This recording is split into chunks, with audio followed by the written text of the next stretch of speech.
Top 10 Creepiest Facts About the Golden State Killer.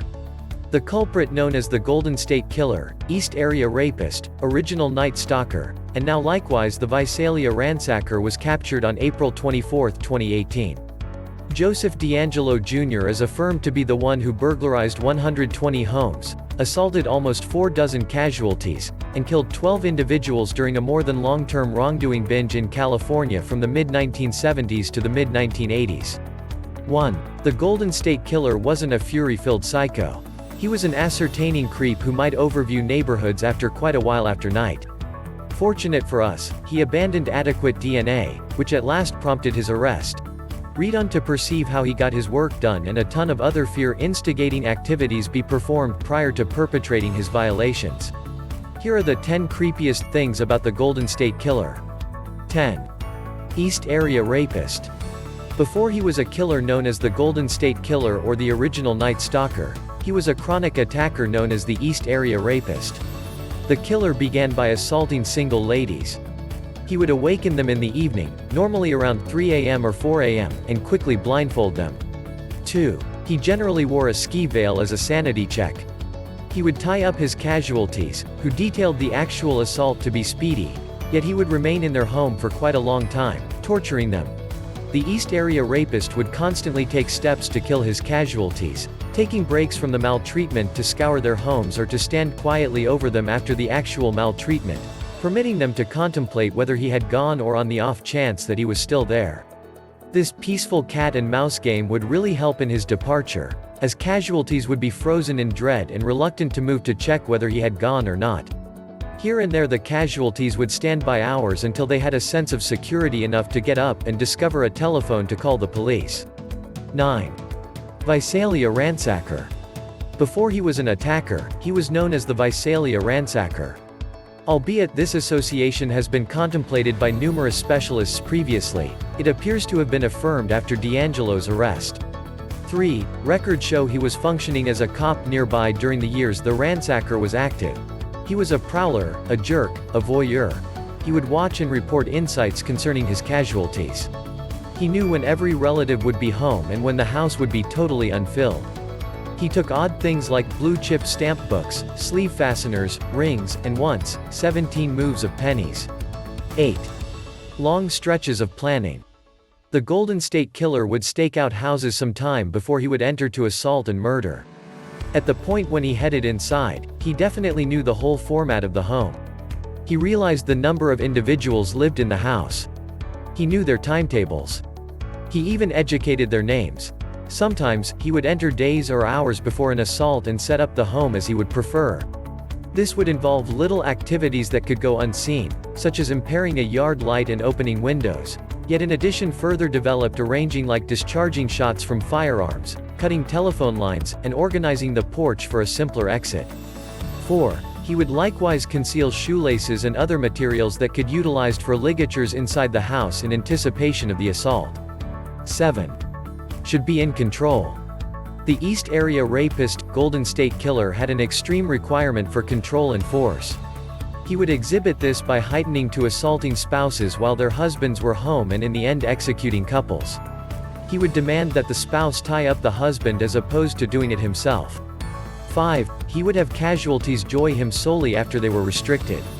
He would utilize their names and reference familial connections, inferring that he knew every casualty, in spite of the fact that it is hypothesized that this was a ruse.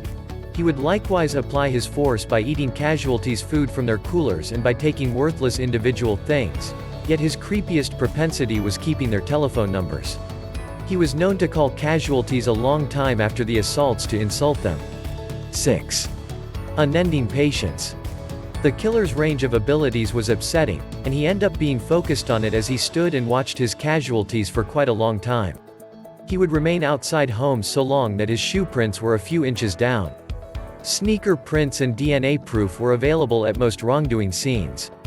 6. He created a standard that consistently began with awakening his casualties by blinding them with an electric lamp shaft.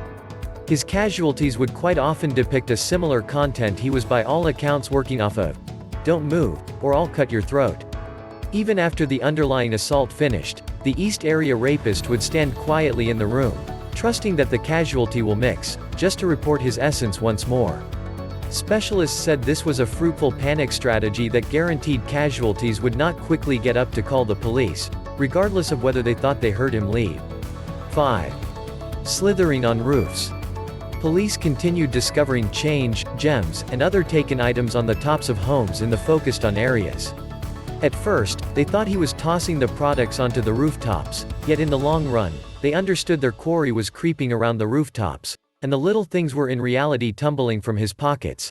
While it is at this point unclear if the supposed killer kept prizes from his break-ins, assaults, and murders, clearly theft was not his fundamental motivation. 7. Often, he dropped these things outside some place or even in the homes of future casualties. 4.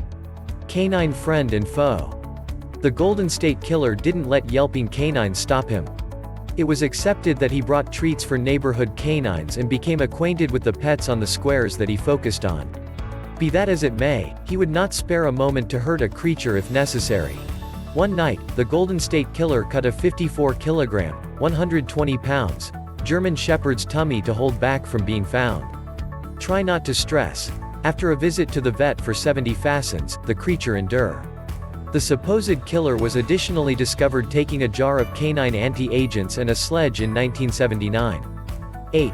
At the time, he was an Auburn cop, and as opposed to going to a finding out about this matter, he essentially quit altogether. 3. Freaky phone calls. The Golden State Killer would insult his casualties by telephone. Many assault casualties revealed getting peculiar calls and obstacles before being assaulted. They didn't appreciate it until the break-in and assault occurred. Creepier yet, long after the wrongdoings, say 30 years, the chronic attacker would call his casualties and threaten them. One assault casualty got a call where possibly, recollect when we played, was set on the other stopping point. She said she knew quickly it was the man they called the East Area Rapist, who assaulted her over 30 years prior. 9. 2. Military background. When the Golden State Killer graduated to assaulting couples, he shaped a shocking new routine intended to strip the male of his apparent force. He would request the spouse tie up her better half, and afterward he would put a teacup and saucer on the bound husband's back. In the event that I hear those dishes clatter, she's dead, he would undermine. He would then bring the spouse into the lounge and physically attack her there. This strategy worked, as there was just one case where the male accomplice endeavored to retaliate, which led to the Golden State Killer killing both victims. The teacup and saucer move, among other activities like the utilization of complex jewel hitches, persuade the culprit invested energy in the furnished administrations. Affirmed killer Joseph D'Angelo Jr. gone through almost 2 years in the Navy. 10. 1. Law enforcement background. Photograph credit. Sacramento Sheriff. The Golden State Killer is affirmed to be Joseph D'Angelo Jr., a previous police officer.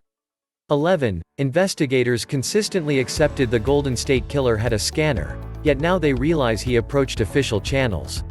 He was conscious of data about watches and amped up area watches. He knew precisely where he was in danger and where he could chase for victims. The Golden State Killer was hiding by not really trying to hide. The Golden State Killer was a fighter, a cop, a spouse, and a father. Fortunately, he hasn't died yet, so he can confront equity. At long last, his casualties and the groups of those he killed can have some peace. Sarah is an expert picture taker, travel guide, and reflection instructor with an interest for genuine wrongdoing. While she gets a kick out of the chance to accept the world as a superb spot brimming with harmony and generosity, digging into the sickening subtleties of genuine human beasts shows her otherwise and readies her for the obscure. You can associate with Sarah on her temperament-roused way of life blog www.liveseason.com, on Instagram at SCHU Tours, or on Facebook at SCHU Tours, or you can travel and contemplate with her at www.shutours.com. Peruse additional frightening facts about chronic killers on 10 Facts About Serial Killer Donald Harvey, The Angel of Death and 10 Twisted Facts About Peter Sutcliffe, the Yorkshire Ripper.